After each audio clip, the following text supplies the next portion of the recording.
আসসালামু আলাইকুম। আজকে আমি আপনাদের তৈরি করে দেখাবো মুগের ডাল এবং চিকেন দিয়ে ভুনা খিচুড়ি। সেজন্য আমি কিছু মুগ ডাল এখানে ভেজে নিচ্ছি। তারপরে আমি একটা চুলায় প্যান বসিয়ে তেল গরম করে নিয়ে কিছু পেঁয়াজ কুচি দিয়ে দিচ্ছি। পেঁয়াজ কুচিগুলো দেওয়ার পরে এটাকে আপনারা খুব ভালো করে নেড়ে দিবেন এবং যতক্ষণ না পর্যন্ত লালচে কালার আসছে ততক্ষণ পর্যন্ত আমাদের এটাকে নাড়তে থাকতে হবে এবং অপেক্ষা করতে হবে। যখন একটু লালচে কালার হবে তখন আমরা মশলা দিয়ে দিচ্ছি। দেখুন লালচে কালার হওয়ার পর আমি যে রসুন বাটা, আদা বাটা দিয়ে দিচ্ছি এবং এগুলোকে আমি এখন ভালো করে মিক্সড করে দিচ্ছি। গুঁড়া মশলাগুলো আমি একটু পরে অ্যাড করব, না হলে নিচে লেগে যাবে এবং পুড়েও যেতে পারে, তাহলে স্বাদটা নষ্ট হয়ে যাবে। এই জন্য এখন আমি দিয়ে দিচ্ছি জিরা গুঁড়া 1 চা চামচ।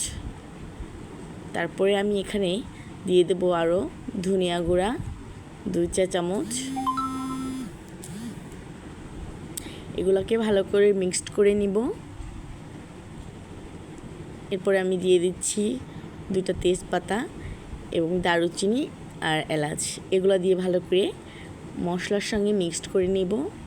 যখন চালটা এরকম উঠবে, তেলটা উপরের দিকে আসবে, তখন আপনারা এর সঙ্গে অ্যাড করে দিবেন মরিচের গুঁড়া। আগে থেকে দিলে লেগে যাবে, এই জন্য আমি পরেই অ্যাড করি সবসময়। তারপর কিছু কাঁচামরিচ কুচি দিবেন।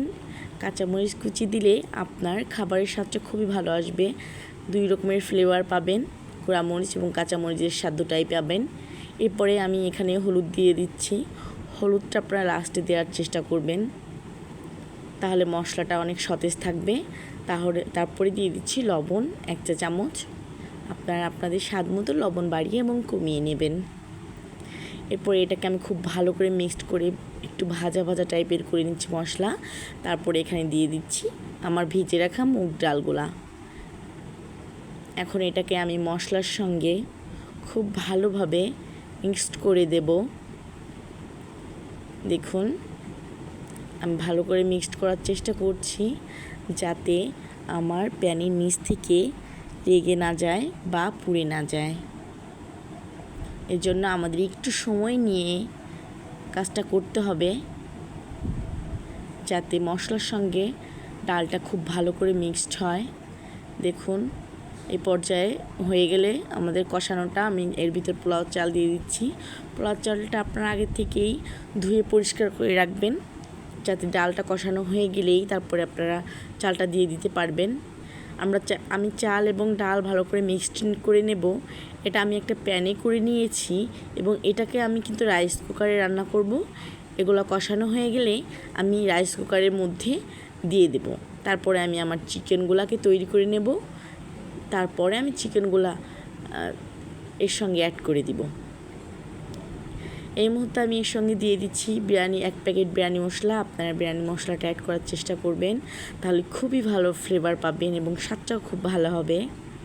দেখুন 1 প্যাকেট বিরিয়ানি মশলা দিয়ে দিলাম, ভালো করে মিক্সড করে নিলাম। বাস এখন আমি এটাকে রাইস কুকারে দিয়ে দেব। আপনারা যেভাবে রাইস কুকারে ভাত রান্না করেন ঠিক ওইভাবে যে পরিমাণ চাল তার ডবল পানি দিয়ে রাইস কুকারে এটা বসিয়ে দিবেন। হ্যাঁ, এটা আমার হয়ে গেছে। দেখুন এ পর্যায়ে আমি চিকেনগুলো রান্না করে নেব। সেজন্য আমি একটা প্যানে তেল দিয়ে পেঁয়াজ কুচিগুলো দিয়ে দিলাম। সেম আগের মতোই পেঁয়াজগুলো একটু লাল হবে, তারপরে আমি এখানে মশলা অ্যাড করব। দেখুন আমার তেলটা খুব ভালো গরম হয়ে গেছে এবং পেঁয়াজটাও লাল লাল হয়ে গেছে।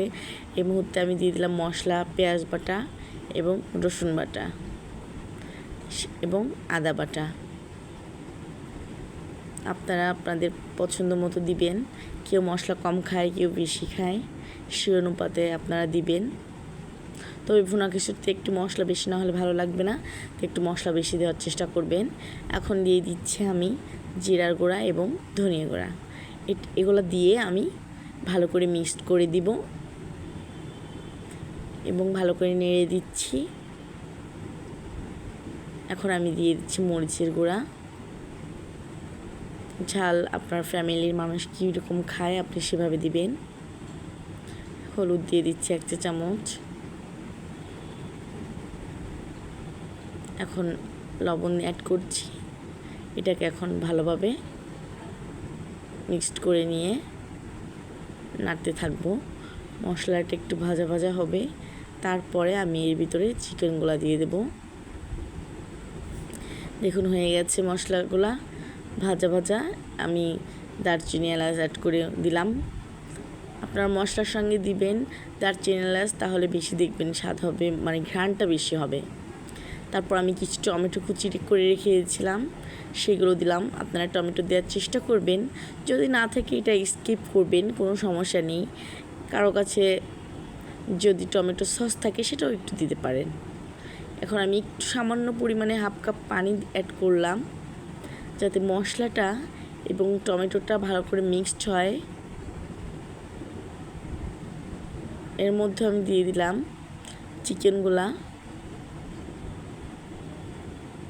চিকেনগুলা দেওয়ার পরে আমি চিকেনগুলোকে খুব ভালো করে মশলার সঙ্গে মিক্সড করে দিব এবং এটাকে খুব ভালো করে কষিয়ে নেব।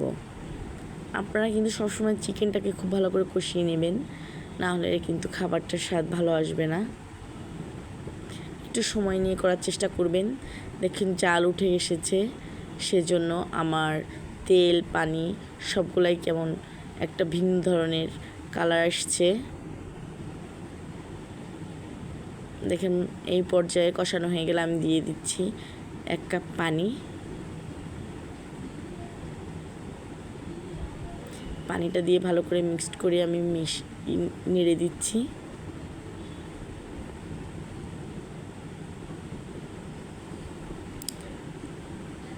এটা আমার রান্না হয়ে গেছে।